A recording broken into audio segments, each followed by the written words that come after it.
Gloire à Jésus, gloire à Jésus. Bienvenue à notre 4e jour de la chambre haute. Nous avons décrété 10 jours de prière pour arriver à la Pentecôte. Nous savons tous que le Seigneur a dit à ses disciples, ne vous éloignez pas de Jérusalem, attendez là jusqu'à ce que vous recevrez une puissance, le Saint-Esprit qui surviendra sur vous afin que vous soyez mes témoins. Notre thème de ce 4e jour, c'est le pouvoir d'être témoin, la puissance pour être les témoins. Acte 1:8 l'a dit, vous recevrez une puissance, mais pourquoi faire? Pour être les témoins du Seigneur. Alors aujourd'hui, nous voulons prier pour recevoir la puissance pour être un témoin. Un témoin est quelqu'un qui a vu. Un témoin est quelqu'un qui a expérimenté. Un témoin est quelqu'un qui de ses propres yeux. Ce n'est pas juste quelqu'un. Tu n'es pas témoin parce qu'on t'a raconté des choses.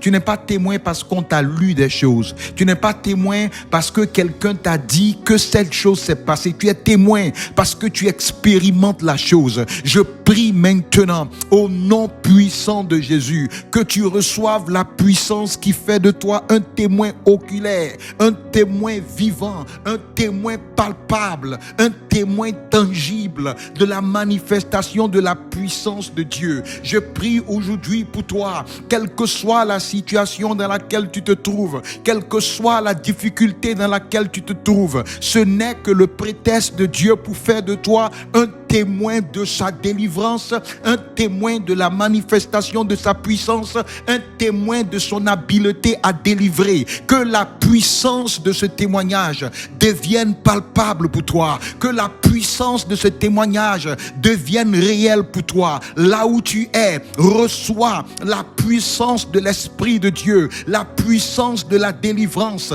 la puissance de la restauration, la puissance qui est plus forte que la puissance de la sorcellerie, la puissance qui est plus forte que la puissance de la maladie, la puissance qui est plus forte que la puissance de la misère, la puissance qui est plus forte que la puissance de la stagnation, la puissance qui est plus forte que la puissance de l'échec.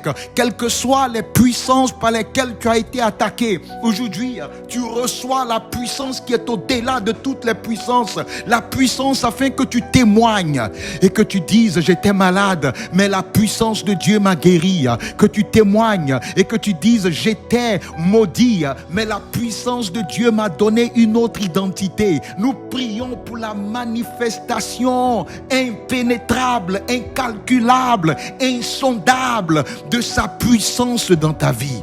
Alléluia, alléluia. Il y a 2 choses en particulier pour lesquelles je veux prier pour toi aujourd'hui. La première chose, c'est que tu reçoives la puissance dans tes paroles, afin que lorsque tu parles, l'autorité de Dieu se manifeste par ta bouche. C'est avec cette puissance qu'on chasse les démons. Je prie maintenant que Dieu remplisse ta bouche d'autorité. Je prie maintenant que Dieu remplisse ta bouche du pouvoir de délivrance. Je prie maintenant que des paroles qui sortent de ta bouche, l'Esprit de Dieu fasse cracher le feu du ciel, afin que toute langue qui se lève contre toi, à la mention du nom de Jésus par ta bouche, ces langues se taisent, ces langues sont condamnées, ces langues sont maudites, ces langues sont repoussées. Que la puissance de Dieu contamine ta bouche, que la puissance de Dieu tombe sur tes paroles. À compter de ce jour, lorsque tu parles, que la création entende, que la créature entende, que les démons se soumettent. Reçois la puissance dans tes paroles. La deuxième puissance pour laquelle je veux prier pour toi, c'est la puissance dans tes mains. Pour que ce que tes mains touchent reçoive la touche de Dieu. Pour que ce que tes mains touchent guérisse.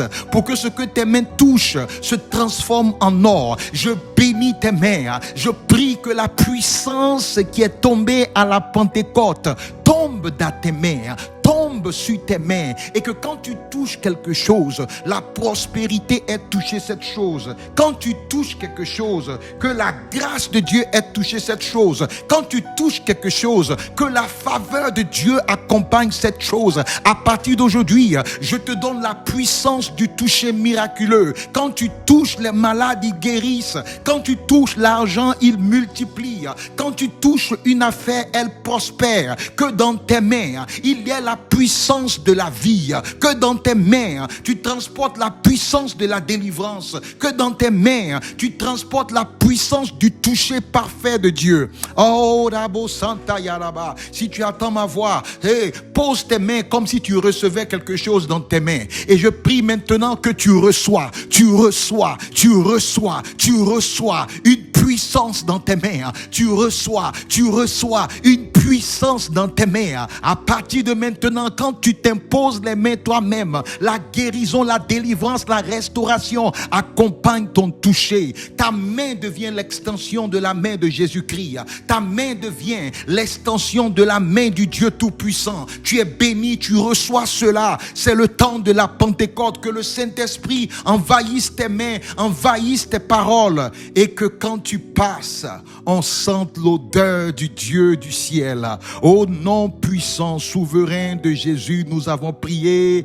Amen, amen, amen. Prie avec ceci encore et encore. Chaque fois que cette prière a l'air de s'adresser à toi directement, ne le fais pas une seule fois. Tu n'as pas besoin de prier 10 000 choses. La Bible dit que ce n'est pas à force de répéter les paroles que nous sommes délivrés. C'est le réma, c'est-à-dire la parole courte mais juste et précise qui permet de transformer les vies. Que le Seigneur fasse de cette parole une parole de délivrance pour toi. Écoute-la encore et reçois la puissance dans tes paroles. Reçois la puissance dans tes mains afin de devenir un témoin réel de Jésus-Christ. Au nom de Jésus, nous avons prié. On se retrouve demain. Amen et amen.